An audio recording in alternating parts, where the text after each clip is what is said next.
की वैक्सीन से होगा कोरोना खाक। रूस ने दी पहली कोरोना वैक्सीन को मंजूरी। दोस्तों, जिस घड़ी का इंतजार पूरी दुनिया को बड़ी बेसब्री से था, आखिर वो घड़ी आ गई है। दोस्तों, कोरोना को खत्म करने के लिए रूस ने दुनिया की पहली वैक्सीन को मंजूरी दे दी है। खुद रूस के राष्ट्रपति व्लादिमीर पुतिन ने इसका ऐलान किया है। उन्होंने बताया कि रूस के स्वास्थ्य मंत्रालय ने इस कोरोना वायरस वैक्सीन को अपनी मंजूरी दे दी है। राष्ट्रपति पुतिन ने यह भी बताया कि उनकी बेटियों को ये टीका लगाया जा चुका है और इंजेक्शन लगने के बाद वो स्वस्थ भी हैं। दोस्तों, ये दुनिया की पहली ऐसी कोरोना वैक्सीन है जिसे रेगुलेटरी अप्रूवल मिला है। वैक्सीन की जानकारी देने के बाद राष्ट्रपति पुतिन ने उन सभी को धन्यवाद दिया जिन्होंने इस वैक्सीन पर काम किया है। पुतिन ने कहा कि वैक्सीन जरूरी टेस्ट से गुजरी है। रूस का दावा है कि ये वैक्सीन उसके 20 साल के शोध का परिणाम है। रिसर्चर्स का दावा है कि वैक्सीन में जो पार्टिकल्स यूज हुए हैं वे खुद को रेप्लिकेट नहीं कर सकते। रिसर्च और मैन्युफैक्चरिंग में शामिल कई लोगों ने खुद को इस वैक्सीन की डोज दी है। गामलिया रिसर्च इंस्टीट्यूट की बनाई गई इस वैक्सीन को एडेनोवायरस के आधार पर बनाए गए पार्टिकल्स का यूज करके बनाया गया है। गामलिया के प्रमुख अलेक्जेंडर गिन्सबर्ग की माने तो जो पार्टिकल्स और ऑब्जेक्ट्स खुद की कॉपीज बना सकते हैं उन्हें जीवित माना जाता है। उनके मुताबिक वैक्सीन में जो पार्टिकल्स यूज हुए हैं वे अपनी कॉपीज नहीं बना सकते। अलेक्जेंडर के मुताबिक कुछ लोगों को वैक्सीन की डोज दिए जाने पर बुखार आ सकता है। इसके लिए उन्होंने पैरासीटामोल के इस्तेमाल की सलाह दी है। रूस ने बताया 20 साल की मेहनत का नतीजा। रूस की सेशेनाव यूनिवर्सिटी में टॉप साइंटिस्ट वादिम तारासॉव ने दावा किया है कि देश 20 साल से इस क्षेत्र में अपनी क्षमता और काबिलियत को तेज करने के काम में लगा हुआ है।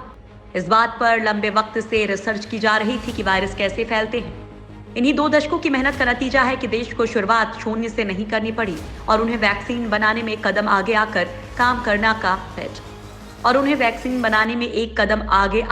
काम शुरू करने का मौका मिला, जबकि दुनिया के बाकी देश अभी भी वैक्सीन के नेचर को समझने में लगे हैं। इस वैक्सीन को रूस रक्षा मंत्रालय और गामलिया नेशनल सेंटर फॉर रिसर्च ने तैयार किया है। दरअसल रूस ने महीने भर पहले ही इस बात के संकेत दे दिए थे कि उनकी वैक्सीन ट्रायल में सबसे आगे है और वे उसे 10 से 12 अगस्त के बीच रजिस्टर कर लेंगे। हालांकि इस वैक्सीन को लेकर अमेरिका और ब्रिटेन जैसे देश रूस पर भरोसा नहीं कर रहे हैं। वो रूस पर वैक्सीन का फॉर्मूला चुराने के आरोप भी लगा रहे हैं। दुनिया ने उठाए रूस की वैक्सीन पर सवाल। दोस्तों, एक तरफ रूस अपनी वैक्सीन को रजिस्टर करवा कर खुश हो रहा है, तो वहीं विश्व स्वास्थ्य संगठन ने रूस की बनाई गई कोरोना की वैक्सीन को लेकर कई तरह के संदेह जताए हैं। संगठन के प्रवक्ता क्रिस्टियन लिंडमियर ने कहा कि अगर किसी वैक्सीन का तीसरे चरण का ट्रायल किए बगैर ही उसके उत्पादन के लाइसेंस जारी कर दिया जाता है तो इसे खतरनाक मानना ही पड़ेगा। हालांकि रूस ने वैक्सीन लॉन्च करने में जो जल्दबाजी दिखाई है वो दुनिया भर में किसी भी देश के गले नहीं उतर रही है।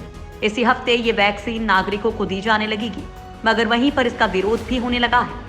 मल्टीनेशनल फार्मा कंपनीज की एक लोकल एसोसिएशन ने चेतावनी दी है कि क्लिनिकल ट्रायल पूरा किए बिना वैक्सीन के सिविल यूज की इजाजत देना खतरनाक कदम साबित हो सकता है।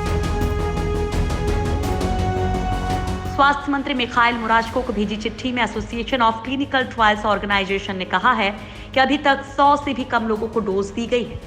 ऐसे में बड़े पैमाने पर इसका इस्तेमाल खतरनाक हो सकता है। सितंबर से शुरू होगा वैक्सीन का मास प्रोडक्शन।